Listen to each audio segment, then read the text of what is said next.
Welcome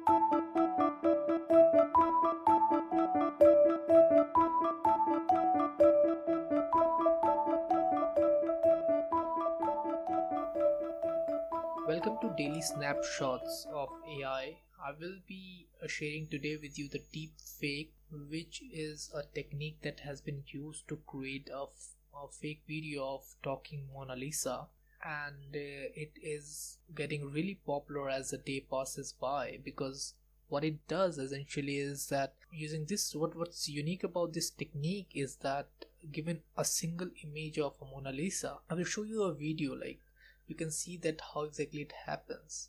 You can see that in the picture these images are talking, and there is only one image of Mona Lisa is available, which was created by Leonardo da Vinci, the most famous portrait by him.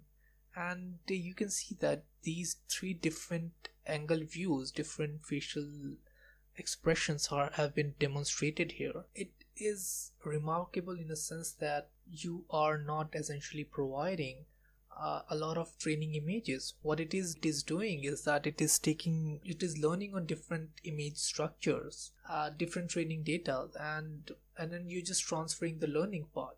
And regarding the techniques that are being used here, let me just give you a quick overview, like what exactly is being used behind the scenes. What it is using is, it comes under the domain of computer vision, and which is specifically GAN, which is generative adversarial networks. And what interesting about these networks are that they are two neural networks which are competing with each other. One is the generator, another one is the discriminator.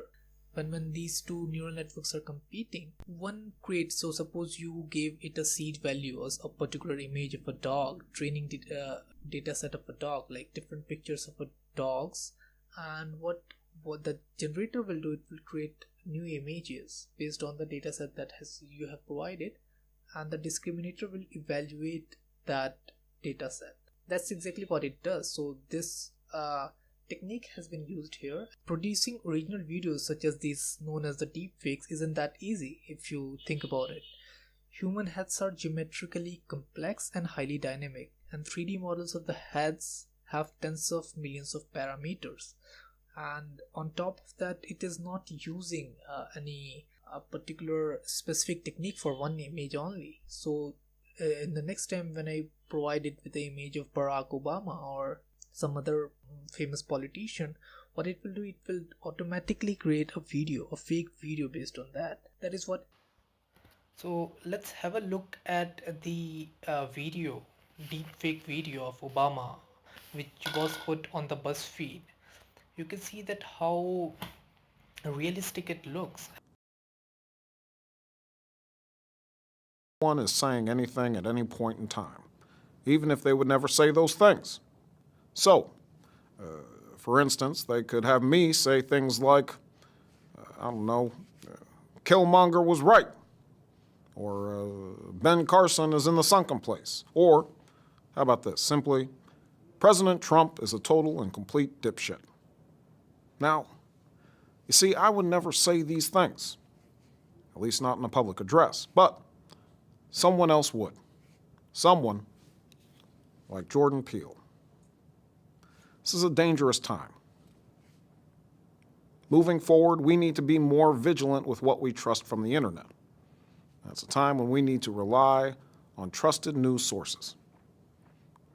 It may sound basic, but how we move forward in the age of information is going to be the difference between whether we survive or whether we become some kind of fucked up dystopia. Thank you. Previously, it has been happening like past 1 year or two, like since the start of the GAN in 2014. These kind of videos have been created, but what happens is that for a specific, to create a video specifically like that, you had to provide a picture of the subject from different angles. But in this case, since we have only one picture, I mean, you will see like the Albert Einstein's picture has been animated, since we provided this network only one image. So in this sense, like the researchers have established a facial landmarks that would apply to any face, and teach the neural network how faces behave in general. That's the training part, and now you just need to provide it a subject and it will create the video based on that. So you can understand how far reaching it is. This is the start of something really interesting in the society, as in these things are not usual.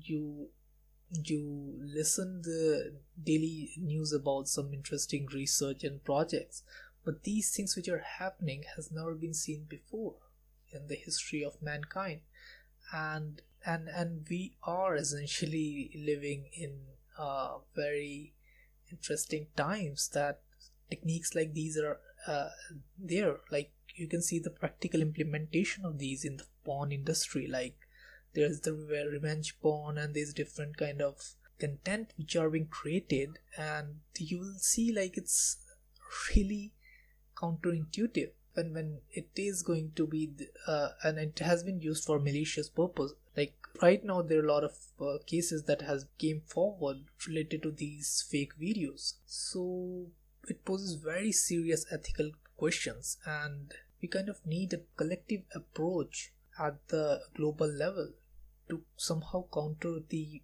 adverse effect of these techniques. Can we make it not go in the hands of people who can use it and create a real problem in the society? So that's it for today's quick snapshot.